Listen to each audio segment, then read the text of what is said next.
तो कारीगर कहता है कि तुम्हारी हमारी मूर्ति में इतना फर्क है कि मेरी मूर्ति मंदिर में जाके भगवान बन के पूजती है और तुम्हारी बनाई मूर्ति आपस में लड़ती रहती है।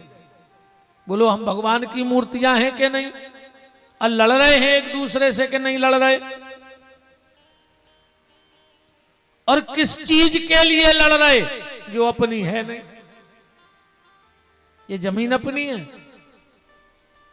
भगवान को 2 बार बड़ी हंसी आती है। एक बार कब? जब डॉक्टर आके हाथ पकड़ के कहता है कि चिंता मत करो अब हम आ गए, तो भगवान को हंसी आऊ कि खुद को ठिकानो नहीं है, एक हिचकी में अस्पताल में मार जाओ और दूसरे की गारंटी लाए फिर रहा है। बोलो डॉक्टर की जिंदगी क्या गारंटी है कि मरेगा नहीं? तो एक बार भगवान को तब हंसी आती है जब डॉक्टर आके कहता है कि चिंता मत करो हम आ गए, और दूसरी बार तब हंसी आती है जब 2 भाई एक जमीन के टुकड़े के लिए लड़ते हैं कि ये मेरा ये मेरा। भगवान कहते ना तेरा ना तेरे बाप का ना बाप के बाप का, ये सब मेरा है और झगड़ा तुम लोग कर रहे हो। कितने चले गए? कोई ले गया यहां से कुछ? कितने चले गए? और हम एक एक टुकड़े के लिए मरे जा रहे हैं, लड़ रहे हैं। तो उस लड़के ने राजा से कहा कि राजा मैं इस मिट्टी की मूर्ति में ओम नमः शिवाय कहता हूं और जब ये नहीं बोलती तो मैं इसे मिट्टी में मिला देता हूं। बात सीधी है, नाम नहीं लोगे तो मिट्टी में ही मिल जाओगे। राजा को लगा कि ये 9-10 साल का लड़का इतनी बातें कर रहा है अच्छी, तो जब ये बड़ा होगा तब तो बड़ा विद्वान बनेगा। होनहार या वृक्ष के बड़े चीकने पात, पूत के लक्षण पल्ला में दिखा जाता।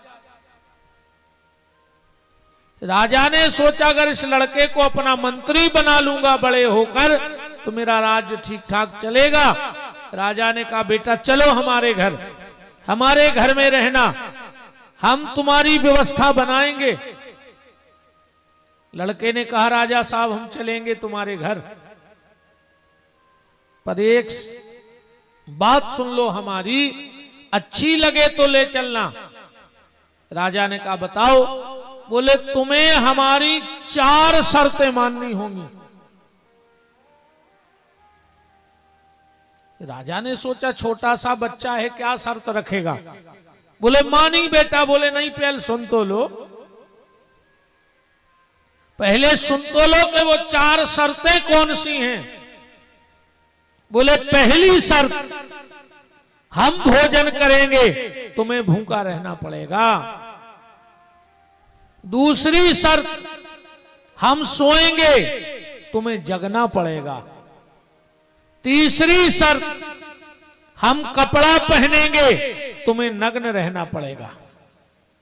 और चौथी शर्त मुझ पर कोई भी समस्या आएगी और मैं तुम्हें बताऊंगा नहीं और तुम्हें मेरे पास आना होगा। राजा ने कहा पागल हो गए, ये कौन मानेगा ये 4 बातें कि तुम रोटी खाओ हम ना खाएं, तुम कपड़ा पहनो हम ना पहने, तुम सो हम जगे, और हमें क्या पता तुम्हारे ऊपर कौन सी समस्या आनी है। लड़के ने कहा राजा साहब तो तुम घर चले जाओ। बोले क्यों? बोले हम जिसके भरोसे यहां बैठे हैं वो मेरे 4 काम करता है। बोले किसके भरोसे? बोले अपने भोलेनाथ के भरोसे। अब भोलेनाथ ये 4 काम करते हैं, बस भरोसा होना चाहिए तो संकेत तो अपने आप मिलते हैं। और देखो जैसे हम पथरिया आए थे यात्रा उठी और बूंदें गिरी गिरी, बीच में धूप निकल आई, और जैसे ही यजमान जी का घर निकट आया तो फिर बूंदें आ गई। आई के नहीं आई? ये शुभ संकेत है। किसी भी शुभ काम की सफलता यही होती है कि अगर जल वृष्टि हो जाए तो समझो कार्यक्रम सफल है। और सफल क्यों नहीं होगा? इसलिए भी होगा कि निकले कहां से थे हम लोग? माता रानी के घर से, और आए कहां तक? पिताजी के घर तक। कथा भोलेनाथ की है तो पिताजी है, कहें कि नहीं है?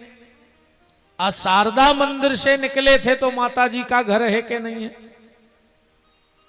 अब हम बीच में हैं माता पिता के, और जो माता पिता के बीच में होता है उसका कभी पतन नहीं होता है। ये बात ध्यान से सुन लेना।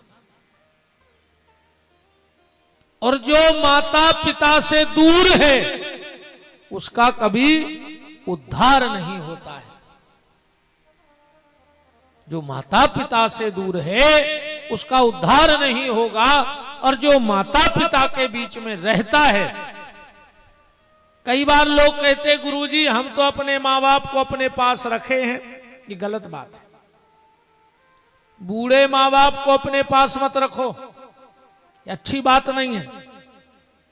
आप कहोगे गुरुजी क्या पट्टी पढ़ाने वाले हो पथरिया वालों को? सब तो ये कहते कि माँ बाप को अपने पास रखो, पर हमारी चाल उल्टी चलती है। कभी भी बूढ़े माँ बाप को अपने पास मत रखो, तुम अपने बूढ़े माँ बाप के पास रहो। पास रखे हो मतलब तुम पे एहसानदारी कर रहे हो। तो कभी भी माँ बाप को अपने पास मत रखना, तुम माँ बाप के पास रहना, बीच में रहना माँ बाप के। बोलो काशी विश्वनाथ की।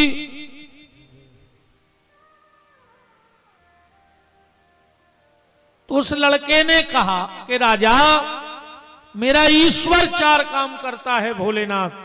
बोले कौन से 4 काम? बोले वो खुद भूखा रहता है पर हमारे भोजन की व्यवस्था करता है। इस संसार में भूखे उठते तो बहुत हैं, पर भूखा सोता कोई नहीं है। कहीं ना कहीं से ठाकुर जी भोजन की व्यवस्था कर देते हैं।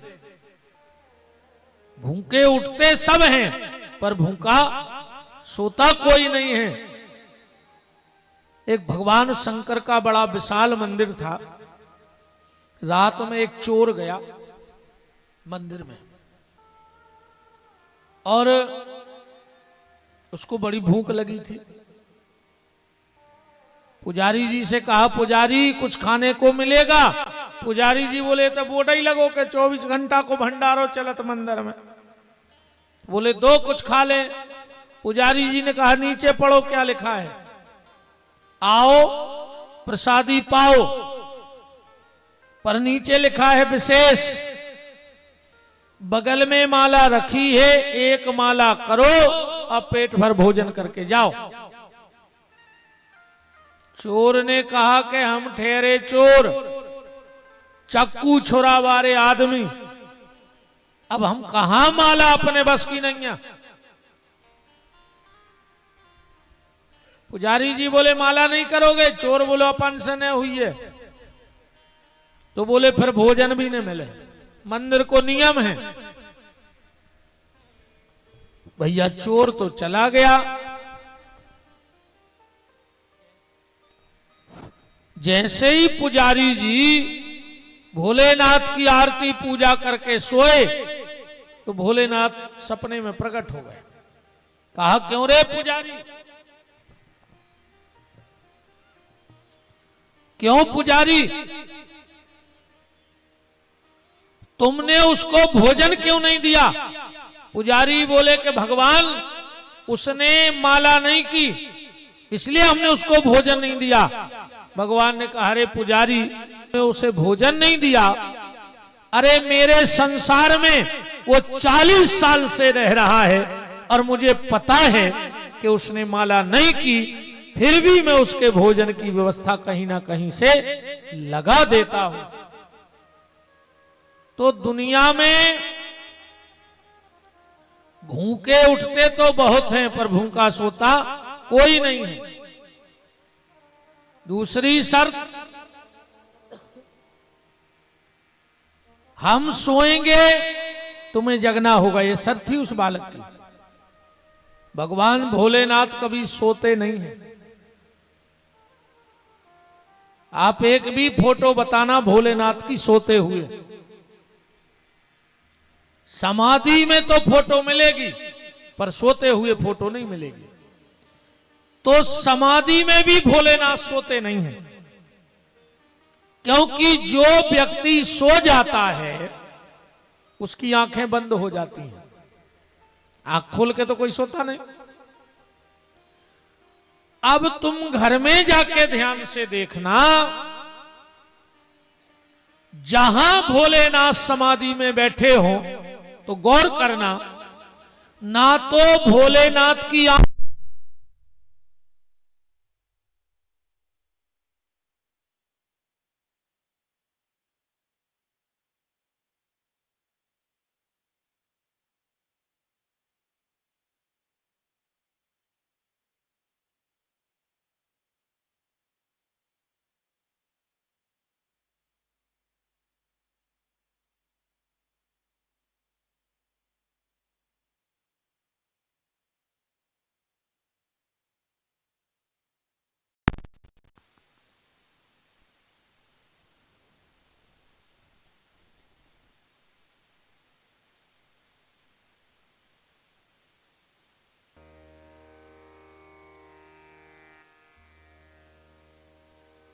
श्री वृंदावन बिहारी लाल की, राधा माधव सरकार की। तो जहां भी भगवान भोलेनाथ की समाधि की आप तस्वीर देखना, और जब वो समाधि में बैठे हैं तो ना उनकी आंख आपको बंद मिलेगी और ना आंख खुली मिलेगी। समाधि की तस्वीर में भोलेनाथ ना आंख बंद करते हैं और ना आंख खोलते हैं, आधी आंख बंद है शंकर जी की। कारण ये है प्यारे, भगवान शिव कहते हैं आंख खोल के भजन करोगे तो संसार में खो जाओगे, क्योंकि ये संसार सामने रहेगा तो भजन नहीं हो पाएगा। आंख खोल के भजन करोगे तो खो जाओगे, और आंख बंद करके भजन करोगे तो सो जाओगे, नींद आने का डर है। इसीलिए भगवान शंकर की आधी आंख लगी है और आधी आंख खुली है। शिव कभी नहीं सोते। तीसरी शर्त है कि हम कपड़ा पहनेंगे तुम नहीं पहनोगे। तो भगवान शिव कैसे हैं? बोले दिगंबर, दिगंबर देवता हैं। और एक मंत्र बड़ा प्रचलित सा है, लगभग सब बोलते हैं, पर अशुद्धि के कारण इस मंत्र को लेने के देने पड़ जाते हैं। देखो, अगर तुम्हें संस्कृत का शुद्ध उच्चारण नहीं हो रहा है तो मत करो, मत पढ़ो वो मंत्र जो तुम्हें शुद्ध नहीं है। यही मंत्र देखो आप, यज्ञशाला वाले महाराज जी विराजे हैं। महाराज जी ये मंत्र बड़ा प्रचलित है। मंदार माला कुलताल कायई कपाल मालाम चित शेखराय। और आदमी जल्दी जल्दी में कहते हैं, अब हम जो अशुद्ध पढ़ रहे हैं वे जो आप लोग पढ़ते हो कि दिगंबराय च दिगंबराय नमः शिवाय च नमः शिवाय, ये मंत्र गलत है। इस मंत्र में माता पार्वती और भगवान शंकर को न्योता दिया जाता है घर में आने का। तो हम लोग कहते दिगंबराय चो दिगंबरायो, माने भोलेनाथ भी नग्न होके आवे और माता भी नग्न होके आवे। और जब माता जिसके घर में नग्न होके आती है तो रणचंडी बन के आती है और सब स्वाहा करके चली जाती है। तो इस मंत्र का शुद्ध उच्चारण क्या है? इस मंत्र का शुद्ध उच्चारण है दिव्यंबराय च दिगंबरायो। दिव्यंबराय मतलब जिनके दिव्य आभूषण हैं, जो एक से एक रत्नों से जिनके शरीर को सजाया गया है, दिव्य आभूषण जिन्होंने पहने हैं, वो भगवती माता हमारे घर आवे, और जो दिगंबर हैं वो भगवान भोलेनाथ हमारे घर आए। और अपन दो ही टेम चिल्ले आ रहे कि दिगंबराय चो दिगंबरायो, माता नग्न होके आ जाओ। अब बकेदना ने आ है, जब रोज चिल्लिया हो तो कबंतुआ है, और जिस दिन आ गई उसी दिन सीताराम। तो भगवान शिव वस्त्र नहीं पहनते, दिगंबर हैं। और चौथी शर्त ये है कि हम पे कोई भी कष्ट आए और तुम आ जाना, तो भगवान हर हाल में हमारे पास रहते हैं। हमें बताना नहीं पड़ता कि हम पे कष्ट क्या है, और भोलेनाथ हम पे कृपा करने के लिए आ जाते हैं। ऐसे भगवान भूत भावन भोलेनाथ के मंगलमय शिव महापुराण को श्री द्वारका प्रसाद जी और उनके परिवार के पुण्य पुंज के कारण श्रावण मास में हम सबको यह सौभाग्य मिल रहा है कि हम लोग अब शिव पुराण में प्रवेश करने वाले हैं। देखो, थोड़ी सी जानकारी आपको हम दे दें। भागवत जी के बारे में सबको पता है। शिव महापुराण की कथा थोड़ी सी लोगों को नहीं लगती है, और है नहीं। भागवत के बारे में लगभग सबको पता है। नर नारायण ने बनाई थी, ब्रह्मा जी को दी थी। ब्रह्मा जी ने अपने 4 लड़कों को, 4 बैठ गए समाधि में, 5 में लड़का नारद, व्यास व्यास जी को कथा चतुर्थ श्लोकी दे गए। 18,000 श्लोक, 364 अध्याय। ऐसे श्री शिव महापुराण में 24,000 श्लोक हैं। भागवती में 18,000 और श्री शिव महापुराण में 24,000 श्लोक, 7 संहिताएं और 464 अध्याय है। भागवत जी में 364 और श्री शिव महापुराण में 464 अध्याय हैं। तो इस शिव महापुराण को किसने कहा, किसने बनाया और हम तक कैसे आ गया? तो इस श्री शिव महापुराण के वक्ता स्वयं भगवान भोलेनाथ हैं और वही रचेता है। सबसे पहली बार ये कथा भगवान शंकर ने मंद्राचल पर्वत पर बैठ करके और अपने सबसे प्रिय गण नंदीश्वर को सुनाई थी। नंदीश्वर ने यह कथा कार्तिकेय जी को सुनाई। दूसरी बार कथा किसने सुनी? कार्तिकेय जी ने।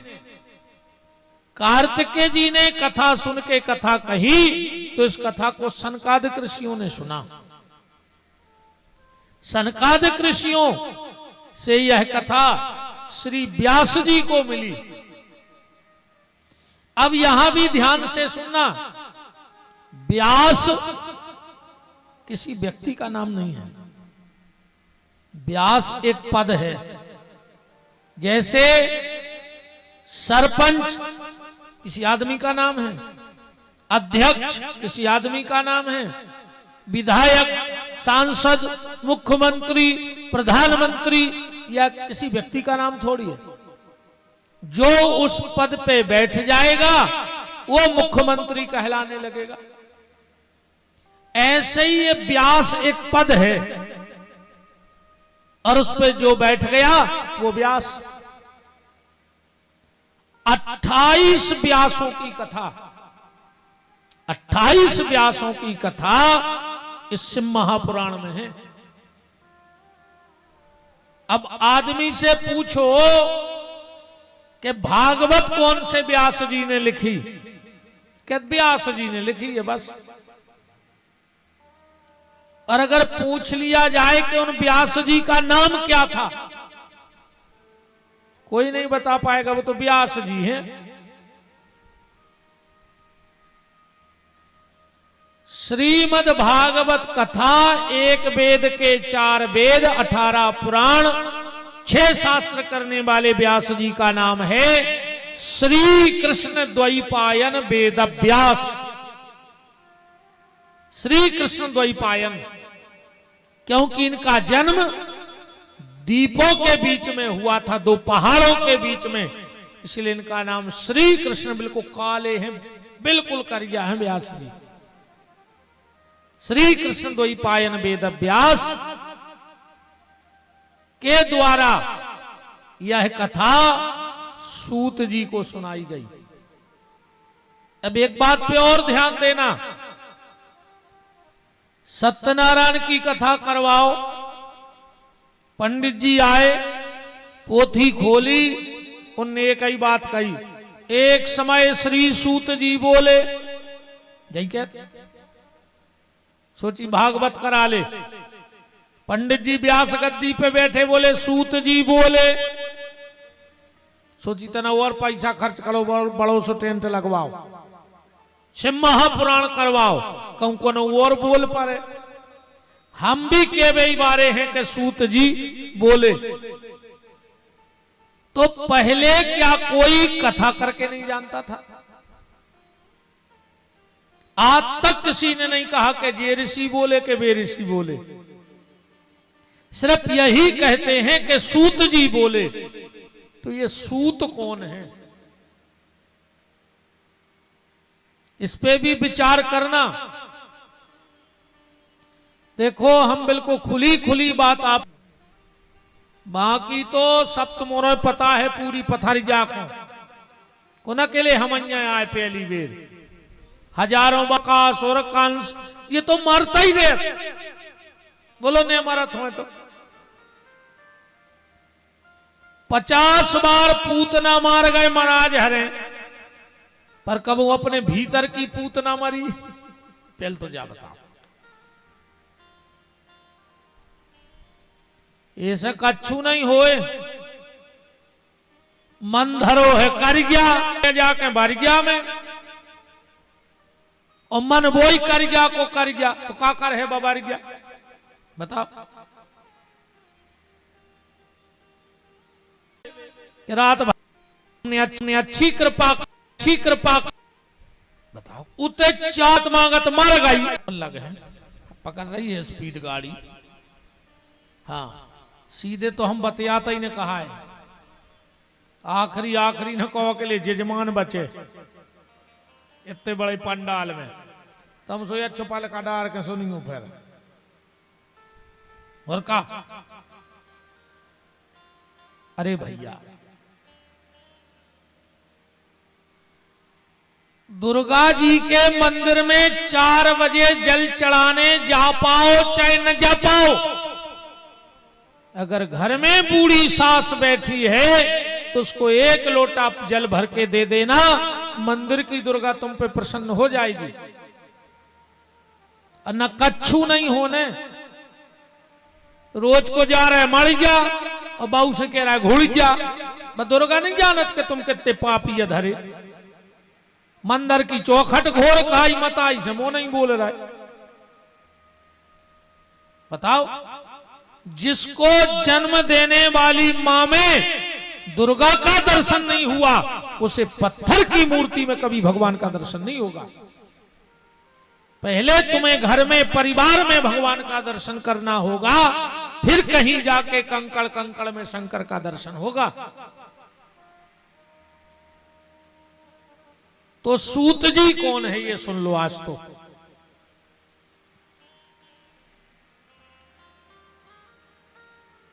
ब्राह्मण की हो कन्या, ध्यान से सुनना, ब्राह्मण की हो कन्या, वो क्षत्रिय हो पुरुष, और उससे जो संतान जन्म लेगी उसको सूत जाति का कहा जाएगा।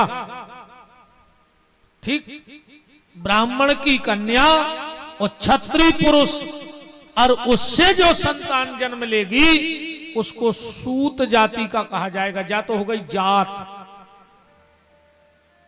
अब सब लोग सूत जी से कथा क्यों सुनते हैं? इसका क्या कारण है? इसका यह कारण है कि सूत जी की उम्र है मात्र 5 साल। कितने साल के हैं सूत जी? 5 साल के। अब 5 साल को अपने घर में बाल गोपाल होए, अब तुम्हारे तो कहने लगे हो बच्चा। आजकल को के घरे जाओ के गुरुजी जो अपनो बच्चा और जाए अपनी बच्ची, तेरी आदमों के कबू बच्चा बच्ची भाई है, चिराइयों बिलाइयों के हो तो बच्चा। अब आज के आदमों के बच्चा होने लगे, जी के घरे गए कह लगे जो अपनो बच्चा, हम समझ जा तुम बेलुआ। बता,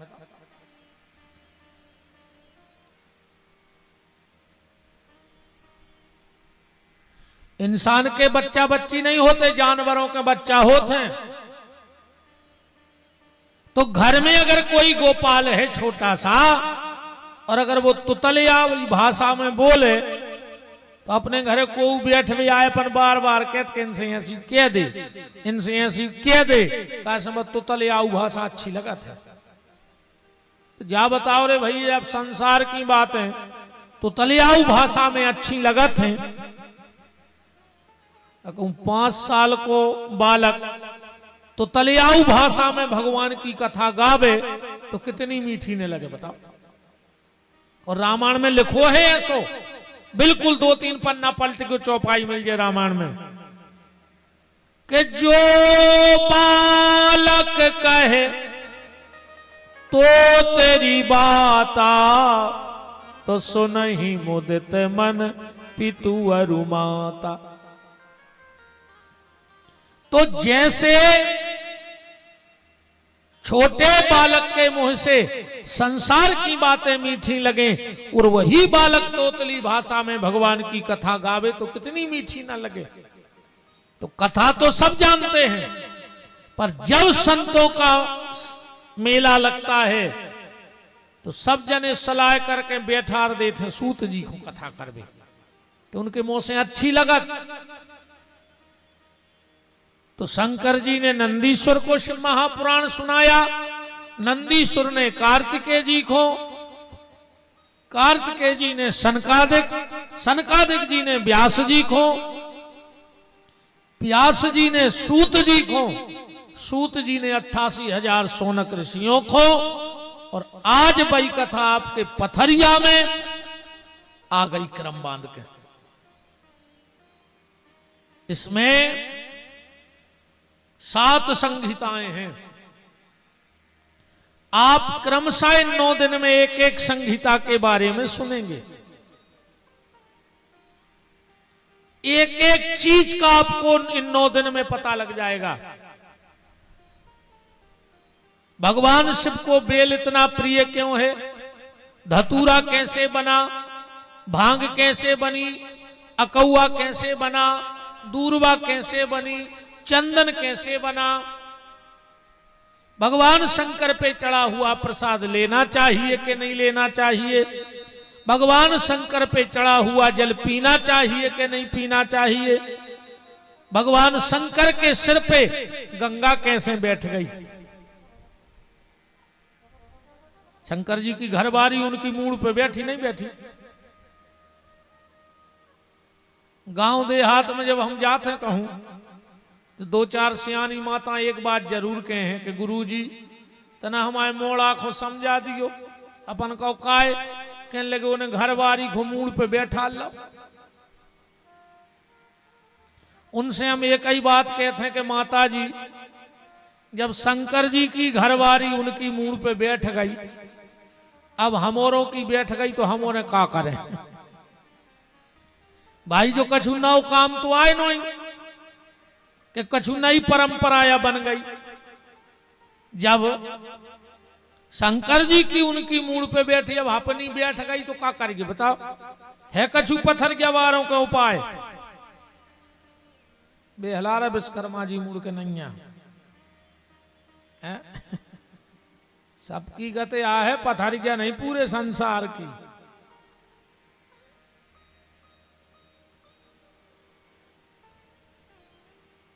एक एक चीज भगवान शंकर के गले में सांप कहां से आया, भगवान सांप शिव के कानों में बिच्छू कहां से आए, भगवान शंकर भस्मी क्यों लगाते हैं, वो कौन सा शेर है जिसकी खाल की बाघंबर भगवान शंकर ने पहनी।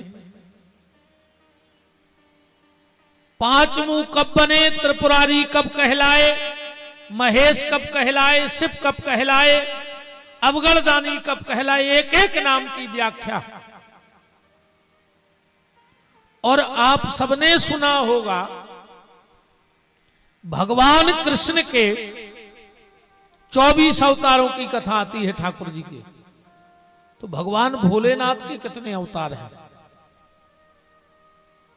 भगवान शिव के कितने अवतार हैं, बोले भगवान भोलेनाथ के 112 अवतार हैं। कितने अवतार लिए भगवान शिव ने? 112। हम कोशिश करेंगे जितने अवतारों की अधिक से अधिक आपको चर्चा दे सके।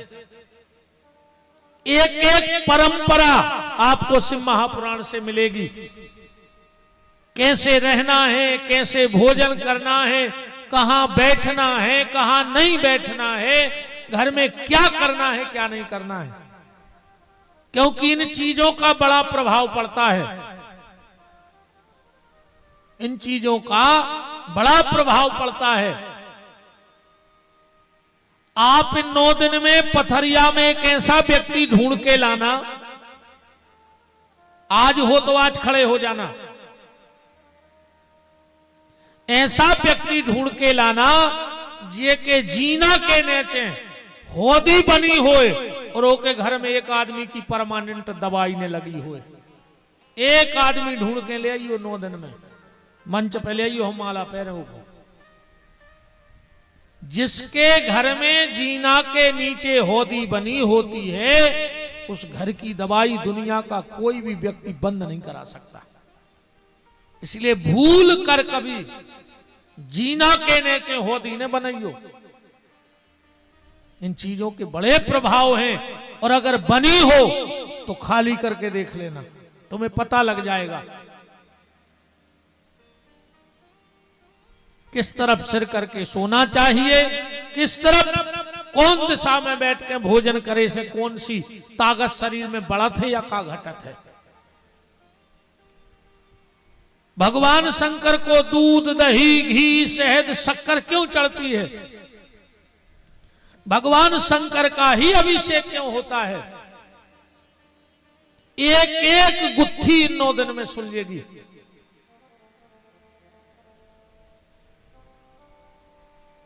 देखो एक बात और कह दें, हमारे यहां 5 प्रधान ग्रंथ हैं तो 4 वेद, 6 शास्त्र, 18 पुराण, पर ये 5 प्रधान हैं। इन्हीं की चर्चा अपन में ज्यादा हो। भागवत, रामकथा, महाभारत, शिव महापुराण और गीता। अपन सेज में भी कहूं ज्यादा कथाओं की चर्चा करत तो इन्हीं 5 ग्रंथों पे चर्चा कासने अपन ने बाकी सुने ने अपन ज्यादा पता। गीता कर्म सिखाती है कि हमारे कर्म कैसे हो, अगर ये जानना है तो गीता पढ़ने लगो। तुम्हें संसार में कैसे रहना है अगर ये जानना है तो महाभारत पढ़न लगो। तुम्हें संसार में रहे वो आजे के दुनिया में रहने कैसे हैं, तुम्हारा जीवन कैसो होए अगर जो जानने हैं तो राम कथा पढ़न लगो। राम कथा जीवन को सुंदर बनाती है। और अगर अपनी मौत सुधारने हैं तो भागवत कथा पढ़न लगो। भागवत कथा से मोक्ष मिलता है। तो गीता कर्म प्रधान ग्रंथ है, रामायण जीवन प्रधान ग्रंथ है, भागवत मृत्यु प्रधान ग्रंथ है, महाभारत संसार प्रधान ग्रंथ है। तो शिव महापुराण क्या है? बोले शिव महापुराण परिवार प्रधान ग्रंथ है। परिवार में कैसे रहना है अगर ये सीखना है तो शिव महापुराण सुनो। तो शिव महापुराण सुनने का फल जानते हैं। अभी हम आपको जैसे ही पहला श्लोक पढ़ के व्याख्या करेंगे, द्वारका प्रसाद जी आपको समझ में आ जाएगा कि आपने क्या करवा लिया। अभी आपको बिल्कुल प्रवेश कर रहा है, मेरी भूमिका है। अभी तो हमने श्लोक पढ़ा ही नहीं, शिव महापुराण का पहला श्लोक नहीं पढ़ा। ये तो खाली भूमिका है, ये तो हम आपको परिचय दे रहे हैं शिव महापुराण का।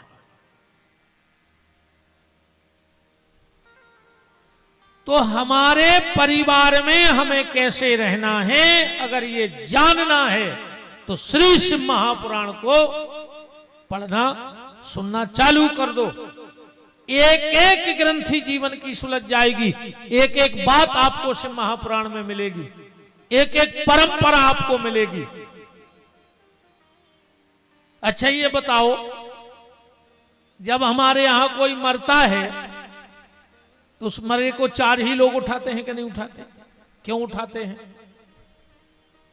कहार के सो डोला बना के 2 कंधों पे भी ले जा सकत, 2 हाथ बांध ले, गोले बांध ले, लटका ले बीच में। 4 ही लोग अर्थी उठाते हैं। अच्छा मरे आदमी को बांध के काय ले जा? जैसे ऊसो ले जाओ तो का उठ के भाग ले कि हम नहीं जा रहे। मरे मराए को बांध के ले जात के नहीं ले जात? जब आदमी मर जात तो मखाने काहे फेंके जात? चलो जब मर घटा पहुंचत हैं तो बीच में एक जगह मुर्दा उतार दो जात है।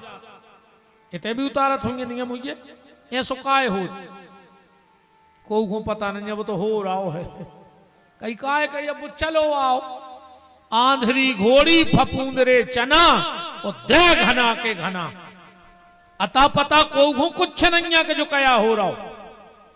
बताओ छह पता?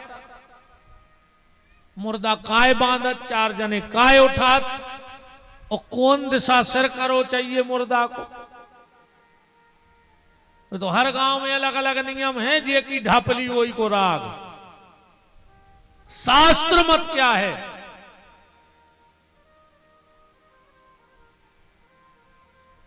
इन चीजों से पर्दा हटेगा। चलो और आगे बढ़ो। हम कन्यादान करते हैं,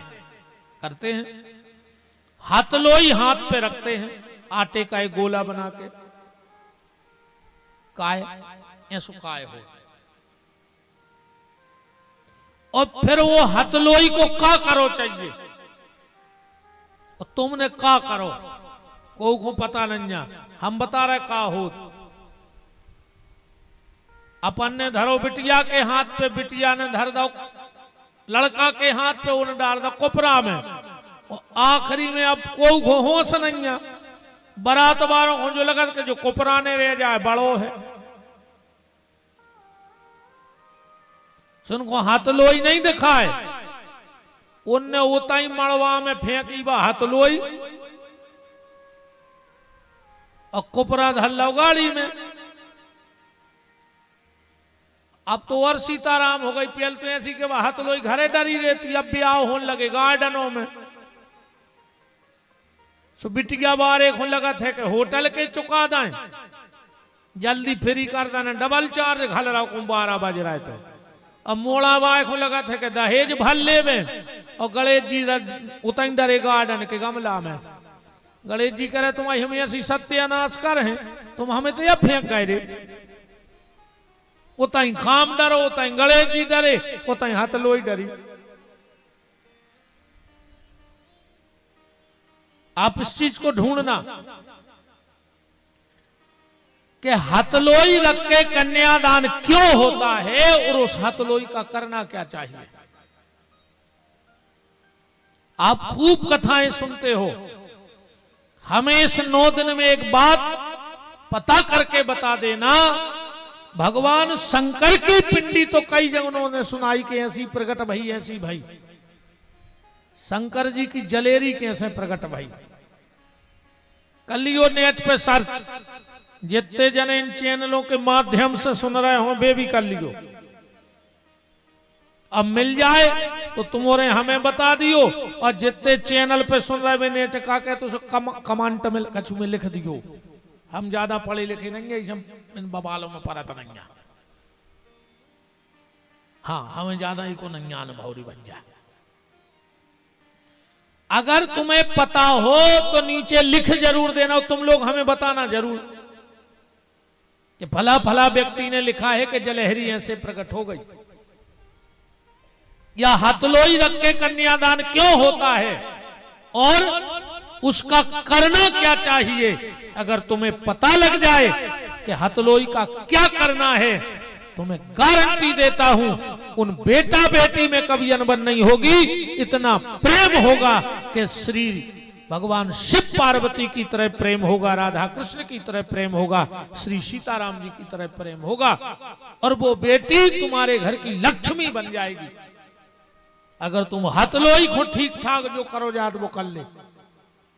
आज तक को पता नहीं है, वो तो ऐसी पूजा चल रही है जैसी अपने ते 8 है नहीं पूजा। सो पटली पे धरी पूड़ी और पूरे घर के बैठ का घेर के भीतर है।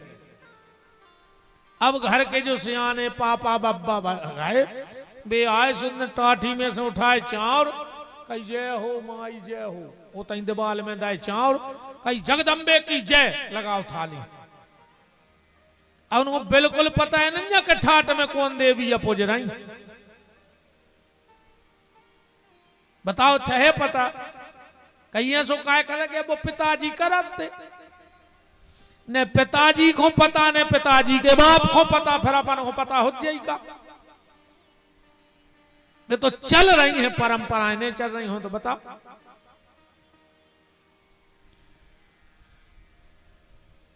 श्री वृंदावन बिहारी लाल की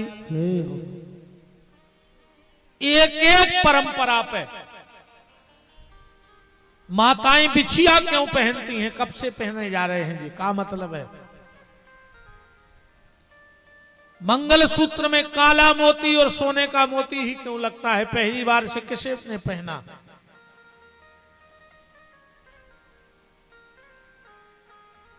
बेटी जब मंडप में जाती है पहली बार और लड़का आता है तो बेटी मुट्ठी में चावल लेके जाती है और लड़का के ऊपर फेंक के वापस आ जाते हैं। सुखाए कहीं ना कहीं से हर परंपरा हमारे शास्त्र में बनी है, और इन्हीं परंपराओं को हमें अब जागृत करना है, वरना धीरे धीरे सब खत्म हो रहा है, को पता नहीं है। तो इन 9 दिन में हम श्री शिव महापुराण के माध्यम से आपसे एक एक परंपरा पे चर्चा करेंगे। श्री सूत जी महाराज और सौनक ऋषि अब इकट्ठे हो रहे हैं। कहां देखो, भागवत जी कहां वहीं थी, नैमिषारण्य नहीं, पहली बार नैमिषारण्य में वहीं सुक्ताल में राजा परीक्षित को सुखदेव जी ने सुनाई है। प्रारंभ कहां से है, नैमिषारण्य से। वहां तो परीक्षित जी के लिए सुनाई गई है सुक्ताल में, गंगा के घाट पर और गोमती के घाट नैमिषारण्य में श्रीमद् भागवत का प्रारंभ हुआ। वहां प्रश्न किया गया था पहली बार। तो श्री शिव महापुराण की कथा कहां हुई? श्री शिव महापुराण की कथा भई प्रयाग में, इलाहाबाद में, संगम पे, जहां गंगा, यमुना और सरस्वती। अच्छा, प्रयाग को गाओ, चलो हाथ ने कर ले। तो त्रिवेणी के दर्शन तो हो ही गए होंगे।